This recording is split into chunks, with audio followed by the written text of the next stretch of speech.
Parents are the expert on their child. They live with them each and every day. They've been through the ups and the downs. They know what works, what doesn't work. They know each of their children's own individual personalities. We are the ones that know what's best for our children. Sometimes we don't know how to say what we need to say, but we know what we need to say.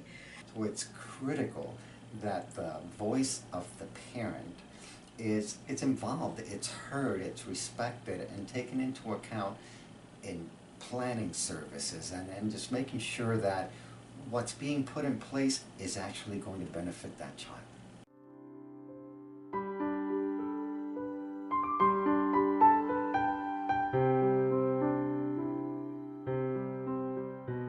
I would say that immediately when I adopted my boy, when he was about 10 months old, I realized he wasn't crawling or moving the way a child his age would move. And then I started speaking up, like requesting support, like asking where to go, and advocating for his rights as a child, since he couldn't speak or couldn't say much, and he had a history of neglect. So I knew I needed to be his voice. When my child was in the custody of DCS, they were the legal guardian. I felt like I couldn't make any decisions. I needed to express to the team how important it was that the history that I have with my child be known, that they understand what our relationship is. The team needs to know about it. And that's when I knew that it was important that what I said be taken into consideration. The first time I realized was early on in the child and family team process, when my son was having some significant challenges and in fact being placed out of home. And I realized that it was important to have a voice at the table, to not be timid about it, and I think that I had been in the beginning. I kind of felt like, you know, here are all these experts and they know what to do, and so they should be telling me what to do. And when that started to go on a path that wasn't good for my child, I finally realized that I needed to speak up and let them know.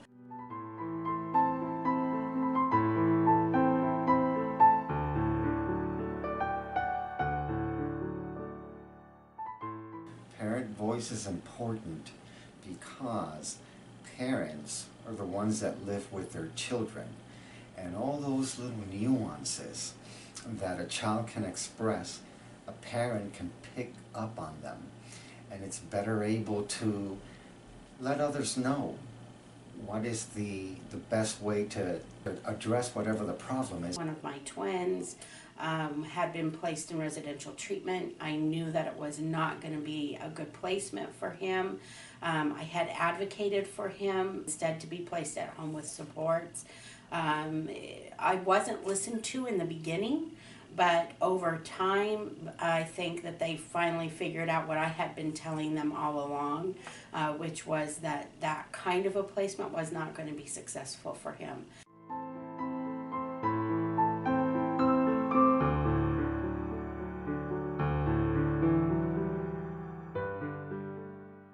So I was able to gather the supports and resources to actually surround him and support him in our home, and had a lot of allies along the way. And I think that was one of the most important things, is to really rally people who knew us, knew our family, knew what was going to work well for us, and for me to be able to advocate in that way. To be able to kind of connect the dots and get him to a place where he needed to be.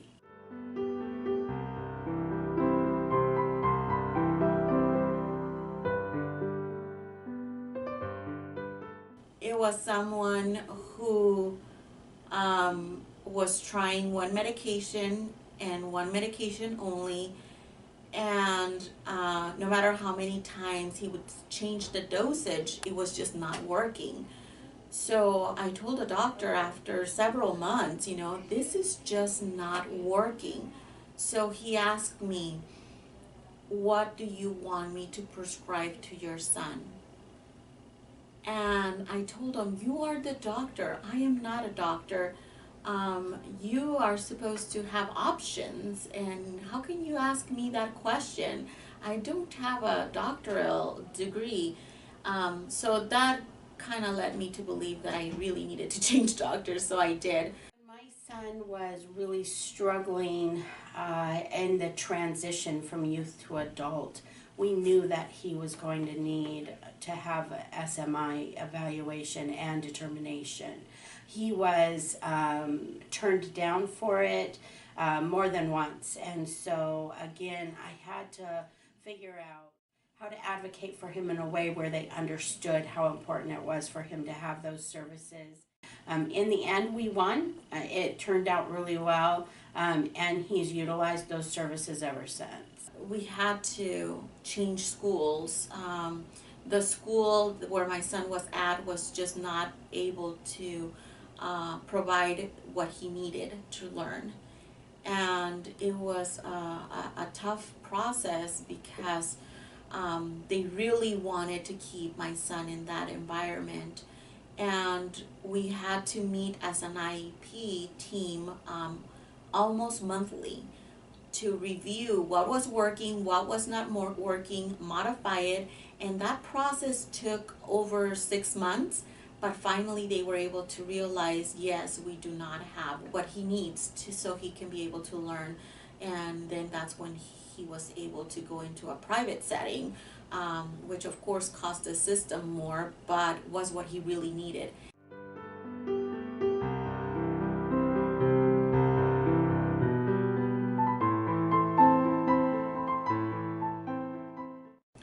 Don't give up, seek support, seek knowledge,